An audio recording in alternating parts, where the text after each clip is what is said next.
ഹബീബിയോളെ straight from Dubai എന്ന് പറഞ്ഞ് land ചെയ്ത മണവാളൻ വസീമായും ഈ നാടിനെ കാക്കാൻ നിയോഗിക്കപ്പെട്ട സൂപ്പർ ഹീറോ ആയും ജാതിബോധം ഉള്ളിൽ നിറഞ്ഞു കുമിഞ്ഞ ഷാജിയായും നന്മ മുതൽ തിന്മ വരെ നീണ്ട ഒരു വലിയ സ്പെക്ട്രത്തിലെ പല ഷെയ്ഡുള്ള കഥാപാത്രങ്ങൾ, നിർവചിക്കാനാവാത്ത നായകത്വം.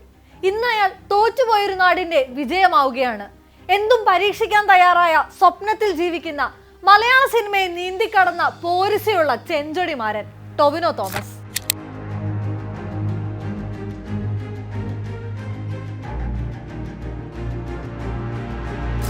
മുത്തങ്ങയിലെ നരനായിട്ട് കണ്ട് നിസ്സഹായനാകുന്ന വർഗീസ് പീറ്റർ പേമാരി ചോർന്നൊഴിഞ്ഞ ശേഷവും ചുറ്റിലും തങ്ങി നിൽക്കുന്ന ആർദ്രത പോലെ നരിവേട്ട കണ്ടു കഴിഞ്ഞും മനസ്സിൽ നിന്ന് ഇറങ്ങിപ്പോവാത്ത ഭാരമാണ്. അധികാരികളോട്, മറുപുറത്തുള്ള വരേണ്യവർഗത്തോട്, നിലനിൽപ്പിനായി കലഹിക്കുന്ന ജനതയെ എങ്ങനെ നേരിടണമെന്നറിയാതെ ഉലയുന്ന വർഗീസ്, തെറ്റിനും ശരിക്കുമിടയിലെ കൺകെട്ടുകളിൽ പെട്ടുപോകുന്ന വർഗീസ്. അജയ്യനായ അതിശക്തനായ വീരനല്ല അയാൾ. ഇന്ന് മുത്തങ്ങയിലെ ആദിവാസികളെങ്കിൽ നാളെ ഇതേയിടത്ത് ഞാനായിരിക്കുമെന്ന അറിവുള്ള ദുർബലനാണ്. വർഗീസിലേക്ക് അനായാസം കടന്നുകൂടുന്ന ടൊവിനോ ആ കഥാപാത്രത്തോട് ചരിത്രം മറന്നുപോയ നീതി പുലർത്തുകയാണ്. ഒരുപക്ഷെ മറ്റൊരു താരപ്പൊലിമയ്ക്കും സാധ്യമല്ലാത്ത നായകത്വം അയാൾ ഏറ്റെടുക്കുകയാണ്. നരിവേട്ടയുടെ ട്രെയിലർ കണ്ട പ്രേക്ഷകരിലൊക്കെയും ഇയാൾ നായകനാകുമോ അതോ വില്ലനാകുമോ എന്ന അനിഷേധ്യമായൊരു ചോദ്യം ഉടലെടുത്ത് കാണും. വില്ലനായ നായകനാവാനും നായകനായ വില്ലനാകാനും, ഇത് രണ്ടുമാകാനും ടൊവിനോയ്ക്ക് താരശോഭ ബാധ്യതയല്ലെന്ന വിശ്വാസം കൊണ്ടുകൂടിയാണത്. നരിവേട്ട ടൊവിനോയിലൂടെ കഥ പറഞ്ഞ് അവസാനിപ്പിക്കുമ്പോഴും അയാൾ തന്റെ സ്റ്റാർഡം വയനാട്ടിലെ ഇന്നും തോറ്റുകൊടുക്കാൻ തയ്യാറല്ലാത്ത ഒരു ജനതയ്ക്ക് വേണ്ടി മാറ്റി നിർത്തുന്നുണ്ട്. കഥയുടെ ചുരുളുകളിലൂടെ അയാളാണ് കഥാന്ത്യത്തിലേക്ക് എത്തുന്നതെങ്കിലും പ്രേക്ഷകന്റെ ബോധ്യങ്ങളിൽ അയാൾ പതിയെ ഫെയ്ഡ് ഔട്ട് ആകും. മുത്തങ്ങയിലെ സമരഭൂമിയിൽ ജീവനറ്റതും ജീവസറ്റതുമായ കുറെ പേർ ഫെയ്ഡ് ഇൻ ആവുകയും ചെയ്യും. അവിടെ കഥാർസിസ് സംഭവിക്കുക നായകനല്ല, അവരെ ഇരുട്ടിൽ തളച്ചിട്ട ഭരണകൂടത്തിനും മൗനം അവലംബിച്ച ഓരോ മലയാളിക്കുമാണ്. കേരള സമൂഹം മറന്നുപോയ കുറെ മനുഷ്യർക്ക് വേണ്ടി തന്നെ നായകത്വം മാറ്റിവെക്കുക എന്നത് ചെറിയ കാര്യമല്ല. രാഷ്ട്രീയ സിനിമകളിൽ ശരിയുടെ പക്ഷം ചേരുക എന്നതും ചെറിയ ഉത്തരവാദിത്തമല്ല. ഇങ്ങനെയും കുറെ മനുഷ്യർക്ക് മേലാണ് നിസ്സഹായരായ, തെറ്റിദ്ധരിക്കപ്പെട്ട താഴേക്കിടയിലെ പോലീസുകാരെ കൊണ്ട് ഭരണകൂടം ക്രൂരകൃത്യം ചെയ്യിപ്പിച്ചതെന്ന് അയാൾ ഓർമ്മപ്പെടുത്തും. ട്രെയിലറിലെ ഡയലോഗ് ഓർക്കുന്നില്ലേ? കുറ്റം ചെയ്തത് ഞാൻ മാത്രമല്ലല്ലോ സാറേ എന്ന ചോദ്യത്തിൽ വർഗീസ് പീറ്റർ ഒരു സിസ്റ്റത്തെ മുഴുവനായാണ് ചോദ്യമുനയിൽ തളയ്ക്കുന്നത്. മലയാള സിനിമയിൽ ടൊവിനോ സ്വന്തം സ്ഥാനം കണ്ടെത്തുന്നതും അങ്ങനെയാണ്. സൂപ്പർ പവറുള്ള സൂപ്പർ ഹീറോയാകാനും സ്വന്തം കുടുംബത്തിൽ നിന്നും കുരുമുളക് കക്കുന്ന ഷാജിയാകാനും സർവം മറന്ന് പ്രണയിക്കുന്ന മാത്തനാകാനും മറ്റൊരാൾക്ക് വേണ്ടി ജീവൻ ത്യജിക്കുന്ന അനൂപാവാനും ഒരേ സമയം അയാൾക്ക് സാധിക്കും.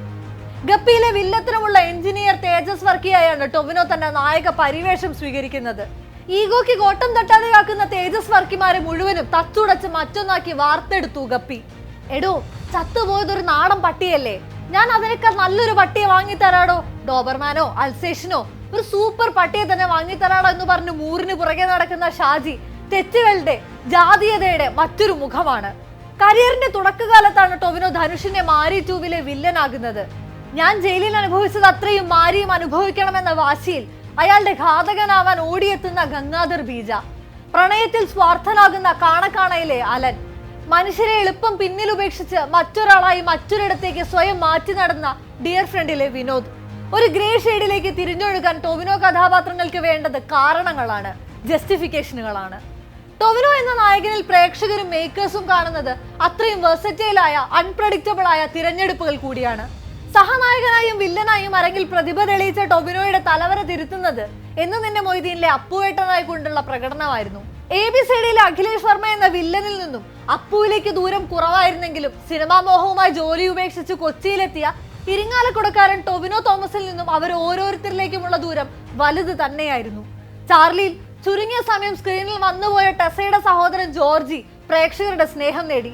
ലൂസിഫറിലെ ഞാൻ എന്നെ ഏട്ടൻ വിളിച്ചിട്ടാടാ വന്നതെന്ന ഒരൊറ്റ ഡയലോഗിൽ ജിതിൻ രാംദാസ് മുഴുവൻ മലയാളി പ്രേക്ഷകരുടെയും സഹോദര സ്ഥാനം കണ്ടെടുത്തു. ആംബുലൻസ് സഹോദരങ്ങളെ ചേർത്ത് നിർത്തുന്ന വൈറസിലെ പോൾ എബ്രഹാമും പല്ലവിക്ക് ഉയരങ്ങളിലേക്ക് പറക്കാൻ ചിറകൊരുക്കുന്ന വിശാൽ രാജശേഖറും കുറുപ്പിന്റെ കയ്യിൽ ജീവൻ വറ്റിയ ചാർലിയും ടൊവിനോ കഥാപാത്രങ്ങളോടുള്ള പ്രേക്ഷകരുടെ താല്പര്യം വർദ്ധിപ്പിച്ചിട്ടുണ്ട്. ബേസിലിന്റെ മിന്നൽ മുരളിയും ഗോതയും അതിന്റെ തിളക്കം വീണ്ടും കൂട്ടി. അസിസ്റ്റന്റ് ഡയറക്ടറായും ചെറിയ വേഷങ്ങളിലും ആദ്യപടികൾ കണ്ടെത്തിയ ടൊവിനോ ഇന്ന് അനുഭവിക്കുന്ന താരശോഭ അത്രയും സ്വയം കണ്ടെടുത്തതാണ്. പൂർണ്ണാർത്ഥത്തിൽ അയാൾ ഒരു സെൽഫ് മെയ്ഡ് സ്റ്റാർ തന്നെയാണ്.